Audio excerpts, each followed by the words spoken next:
everyone, and welcome to another Top 5 Records video. And another one in the series in which I'm taking a closer look at the full discography of David Bowie. And we have arrived in the year 1978 at the Isolar II tour. And what I'm holding here is the first of three live albums that I'm going to discuss from that tour, because Bowie released three shows of it. The first one, and that was also released in 1978, is Stage. Stage was recorded, I believe they recorded two shows in April of 1978. And what I'm holding here, check out the gatefold. Well, this is. What's the idea behind the artwork here? It's the same picture twice. No, not the same picture twice. Three times, because this is the back cover.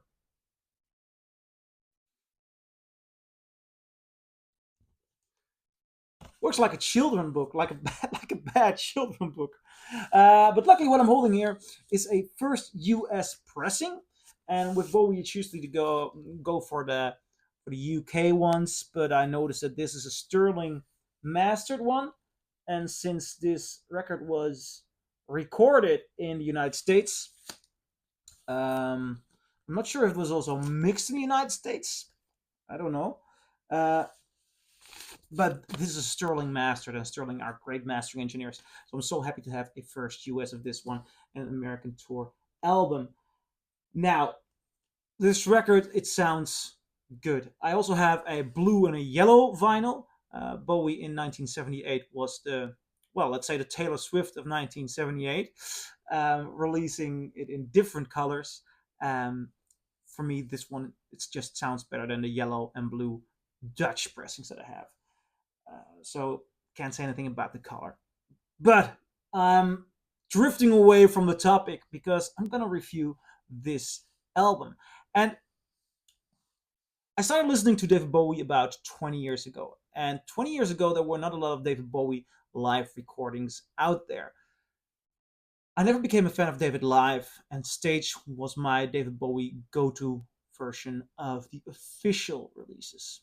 Nevertheless, I listened to the bootleg of the Nassau Coliseum and of the 1999 Paris show more often.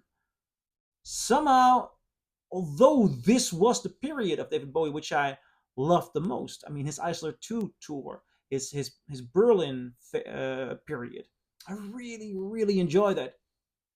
Yet, this one never quite I never really reached me. I enjoyed it, but it never really reached me.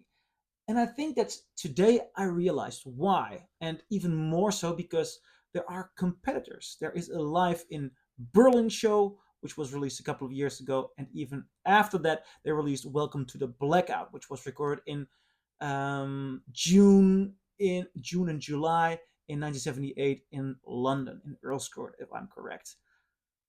It's not the quality of the performance, though. Although opening with Hang On to Yourselves, opening the record, that is, because it's not the original opening of the show, but opening with Hang On to Yourselves, which is a somewhat rather messy version of that song.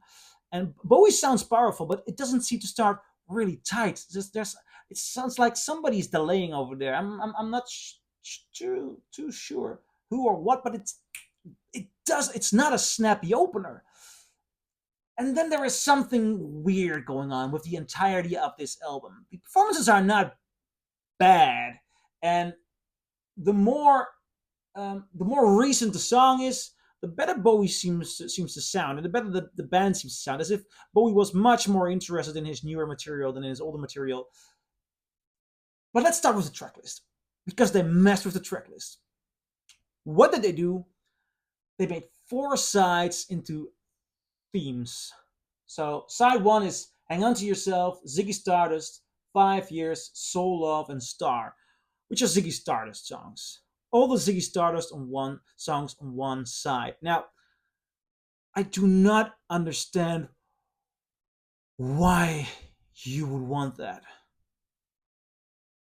Only if you think, oh, that's a nice theme. So somebody at production must have thought, oh yeah, no, all the fans of Ziggy Stardust can just put on side one.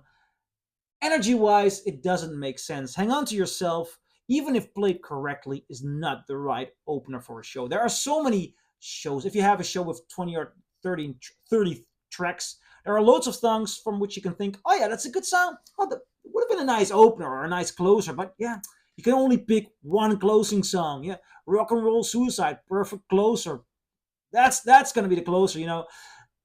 And to choose Hang On to Yourself, I'd say one of the weaker songs of the Ziggy Stardust era. As an opener for this album, it doesn't work. Then also, the recording of this album was done with a lot of direct lines from the equipment. So you get a very clean representation of the instruments, but there's almost no audience there. So, to a certain extent, for a live album, it is rather sterile. And then there are these fades between the songs. So they mess up the track list. It doesn't sound like a live show, and it fades away so you know you're listening to a compilation. You never get into the flow of listening to a David Bowie live show. And that's what I'm missing here. Side 2 represents his soul years with Station to Station, Fame, TVC 15. Then side 3 is instrumental, Warsaw, Speed of Life, Our Decade, Sense of Doubt, Breaking Glass. Breaking Glass is, of course, not instrumental, but you get the picture. And on side 4, Heroes, What in the World, Blackout, Beauty and the Beast, which is representing of the Heroes song era. Yeah. Yeah. Now, let's be frank.